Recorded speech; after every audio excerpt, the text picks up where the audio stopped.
So now let's see how we can work around with the Colorize effect inside of Corel Draw. So in order to go ahead and work around with the Colorize effect, first of all, you need to go ahead and import out an image. Let's say, for example, I'm going to go ahead and import out this particular image right here of a flower.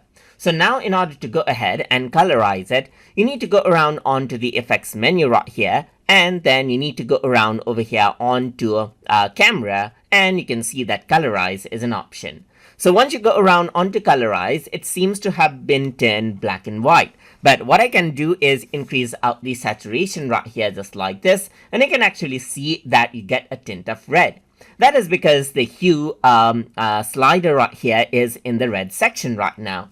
But what you can do is you can click and drag, and what happens is that you can see that I can change it to green right here, and I can change it out to other colors as well as I like. And that is how you can go ahead and work around with the colorize option inside of Corel Draw.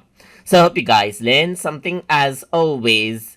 And as always, please like, comment, share, and subscribe.